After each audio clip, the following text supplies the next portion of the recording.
Hello everyone, welcome to an episode of TCG Talk, back today with another How to Ninja video that we did in our last series.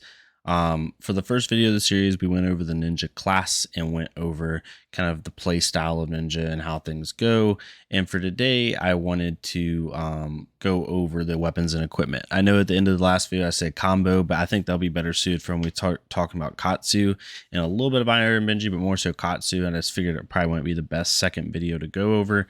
But for this, we're going to be talking about weapons and equipment. For anyone who's not familiar, if this is your first time seeing the channel, I'm doing a how to ninja guide video or set of videos for people who are wanting to get interested in the ninja class within Flesh and Blood, and trying to give you just a basic overview of different things about the class to help get you set up so you can, play the heroes effectively and get one person's opinion on the best way to do it.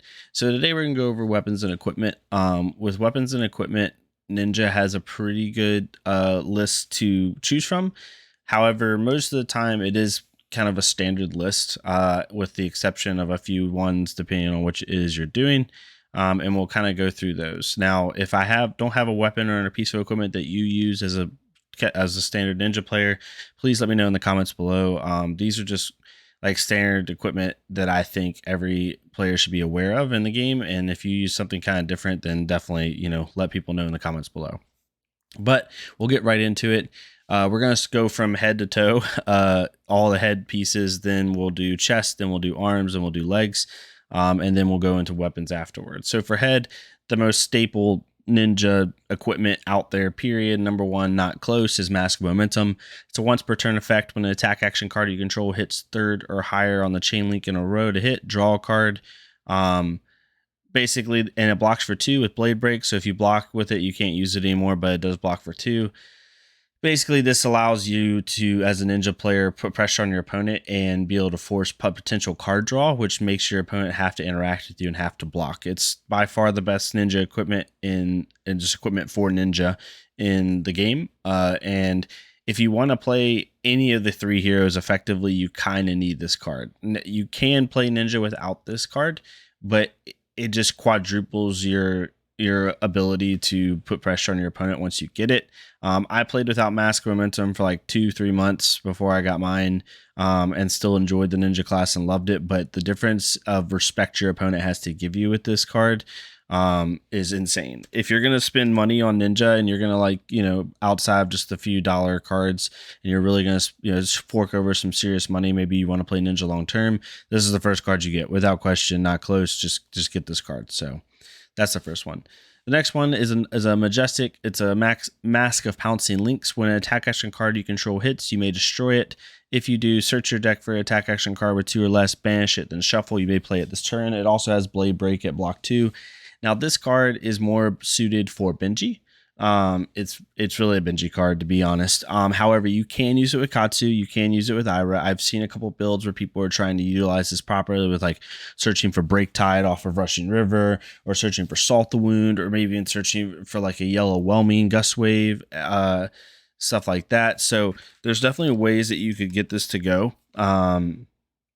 And be able to use it effectively. However, it's not quite as good as Mask of Momentum, but you can play with some funny builds to get it to work.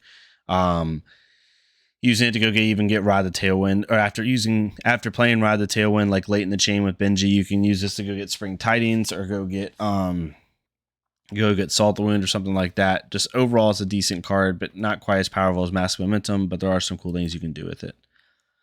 And then you have a generic equipment head. This is probably, if you don't have Mask of Momentum, this is personally what I would run. I would run Hope Merchant's Hood. Basically allows you at instant speed to shuffle any amount of cards from your hand back into your deck and then draw that many cards. It's basically a hand reset.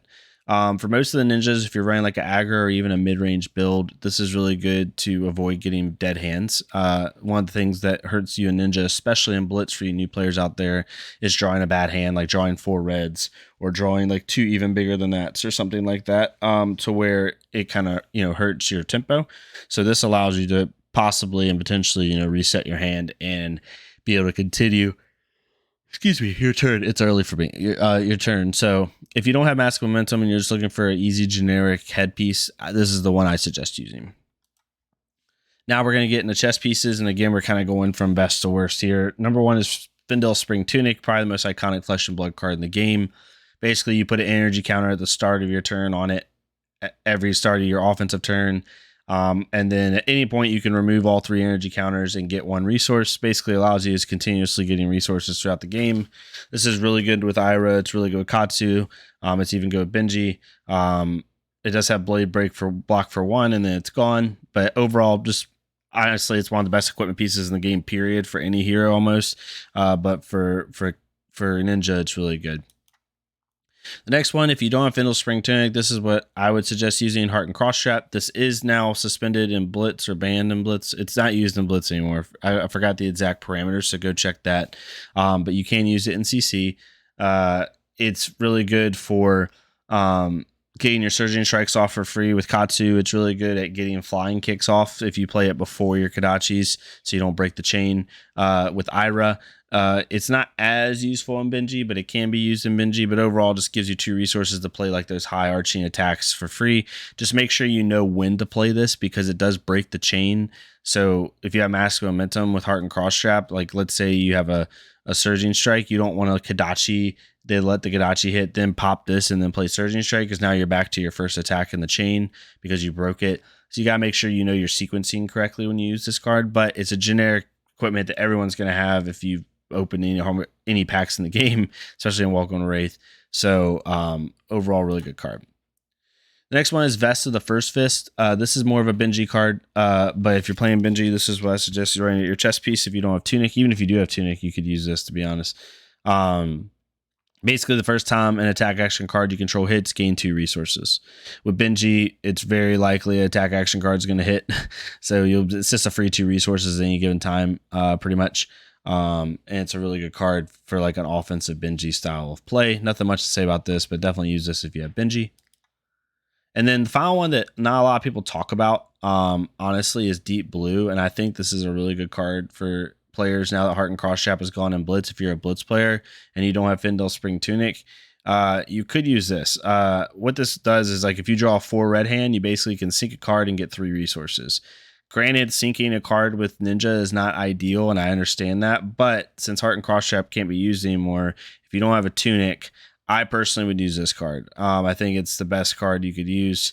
It allows you to just kind of, act as if you have a blue, and you're sinking that card, right? So if you draw 4 reds and you're trying to get 3 resources, sinking that card, like, just imagine if that card you're sinking was a blue and you were pitching it anyway, and it doesn't feel as bad.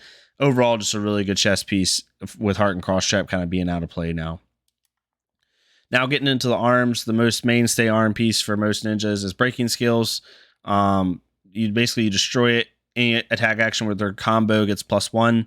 It has Battle Worn, so it blocks for 1 without going away, which is really nice. It's an attack reaction. This is really good with cards in Katsu, like Whelming Gust Wave, right? Because if you have like an Ancestral Empowerment in hand with this, it basically, your opponent's going to have to block for 2 or 3 to get it to not hit. And if they're trying to play around a Razor, they're going to have to block 4 extra, which it just puts a lot of pressure on your opponent, and it makes it really hard for them to do what they want to do. So I definitely would suggest playing this card. Next one is Goliath Gauntlet. This is really good. I think an aggro Ira list, this is where I put it. Or even like a mixed bag of Benji list, I would put this in. Basically gives a card with cost 2 or greater +2. It does break the chain, so be aware of that. But this is really good for like flying kicks because they'll hit for 9. Command and Conquers will hit for 8, stuff like that. So if you're playing like a really aggro Ira or Benji list, I suggest using this. You won't see this a lot in Katsu, but you will see it a lot in Ira and Benji. The next one is Snapdragon Skiller. Is the most common foot piece for most ninjas. Gives anything with 1 or less cost go again as an attack reaction. Really good to put pressure on your opponent. Not much to say about this. This is honestly like the most common leg piece that ninja's going to have, and it's one I suggest starting with. And then you have Breeze Rider Boots. This is my favorite leg piece. I personally think this leg piece is better than Snapdragon Skillers from an aggro perspective. A lot of people disagree with me, but basically it gives all cards with combo go again after your first ninja, or after a ninja attack action card you control hits. So basically you resolve the damage that card did, and then you pop Breeze Rider Boots. So it's not an attack reaction, it's like a triggered effect. So just remember that. It's really important when you're dealing with multiple triggered effects at once, so you have to order them how you want it. So make sure you do that.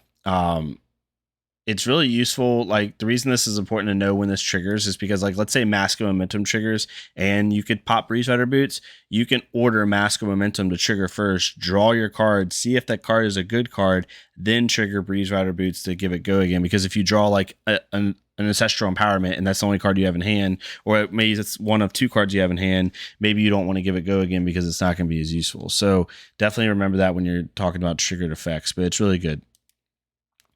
So yeah, that's all the equipment pieces. Now we'll get into the weapons. Weapons are pretty simple. We're running 4 different weapons here. Number 1 is the Harmonized Kodachis. Every ninja is going to run these. It's the main weapon, and 99 times out of 100, you're going to be running these. If you have a card with 0 cost or in your pitch zone, it gains go again. So you can use 2 of these and be able to put a lot of pressure of Mask of Momentum and be able to, you know, get high in the chain, high attacks in the chain, and be able to force your opponent to block out. So if you Kodachi, they're most likely want to block that second Kodachi, especially with Ira, because they know a third attack's coming and they got to help prevent Mask, because it's easier to block a 1 power Kodachi than a attack. But it gives you card advantage because now they're having to block a card from hand, most likely, or even equipment piece on one of your weapons, which just keeps coming back up. So that's really good. The next one, you know, sorry, my thing is not working here. But yeah, the next one we're gonna go over is Needle. Needle is, hopefully it'll work when it goes automatic. But yeah, the next one is Zephyr Needle. We'll kind of talk about that if it goes here really quickly. Hopefully it does. There we go, Zephyr Needle. Sorry about that, guys. So once per turn action, attack, go again. If Zephyr Needle is defended by a card with defense greater than Zephyr Needle's attack, destroy Zephyr Needle. Then you have Edge of Autumn. Once per turn action, attack, go again. Just a 1 attack. Don't really see these that much. I'm kind of breezing through these. And then finally, Talishar of Lost Prince. This is kind of like a meme-y one, but you really don't see it a whole lot. But really, it's about the Harmonized Kodachis, right? I'm putting it on automatic here, so it's slideshowing as I'm doing it. But the Harmonized Kodachis are kind of like the biggest one that you're going to use. Like Zephyr Needle can be used in Benji, right? It's very useful for that, but you really don't see it a whole lot anymore. And then you have like Edge of Autumn. I've never seen this, but people can use it. It's like a worse Kodachi. I don't suggest using it personally. And then finally, Talishar. I have seen this in some Benji builds, like some high like attack aggro Benji builds, because it's a 2 for 4 and you keep doing it. You can do up to 3 times. So you're basically attacking for 12. But the Kodachis is honestly where you're gonna make your money. But hopefully that made sense for you. Those are kind of the general equipment and weapons I would choose. If you have any other in the comments below that you use, let me know. But those are kind of the basic ones that I would use as a ninja player. And let me know if it made sense to you. Hopefully y'all are enjoying the content. And next time, I'm not sure what we'll do next time for the third one. I'm trying to order these like as I go, kind of seeing what's important. And we'll talk about different stuff with How to Ninja. Hopefully y'all enjoy the content though, and I will see y'all next time on TCG Talk. Thank y'all so much.